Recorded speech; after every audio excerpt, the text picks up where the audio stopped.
Athletes using performance-enhancing drugs will compete this weekend in the first ever Enhanced Games, a controversial event dubbed by critics as the Doping Olympics. But beyond the spectacle is a much bigger business ambition. The company behind the Games is also betting on the growing market for longevity and human enhancement products. Mitch McCann files this report for CNA from New York. Things are going to happen. The world is going to be shaken. Everyone's going to be watching. You're going to be entertained, and swimming is going to be fast. They're just some of the promises being made by the athletes competing in the Enhanced Games, an event in which competitors use performance-enhancing drugs to try and break records set by athletes who haven't used them. Critics call it the Doping Olympics, but the company behind it, Enhanced Group, says it's building more than a sporting spectacle in Las Vegas. It's also selling products, including peptides and other longevity and performance-enhancing treatments. Enhanced has entered what's described as the enhancement economy, the growing world of human optimization and biohacking, and it's hoping investors will follow. Economist Veronica Dollar says investors may be encouraged by the success of another consumer health market, weight loss drugs.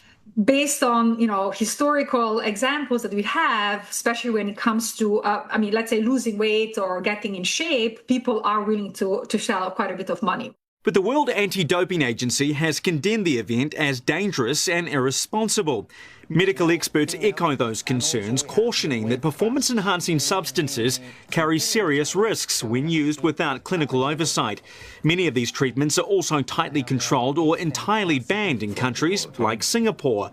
Dollar says ethical concerns ultimately come down to informed consent, where the consumers understand the risks involved. She cautions, though, that success in the weight loss space doesn't necessarily mean it will translate into other areas. Just because something can work, GLP-1, I think so far we have great results. Just because it's working there doesn't mean that the same model can be easily transferred for something else. Enhanced might be hoping success at its showpiece event will give investors some confidence. While its shares initially surged more than 20% on debut, they've since lost nearly 40% of their value.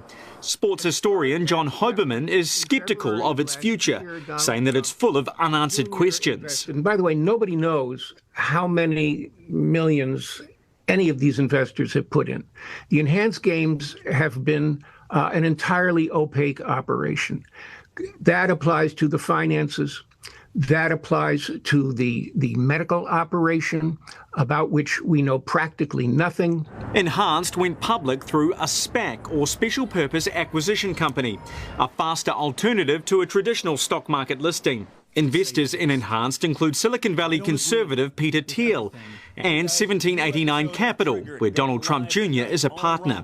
Douglas Allenhoff, who specialises in SPACs, says right now where the Trump family goes, investment follows.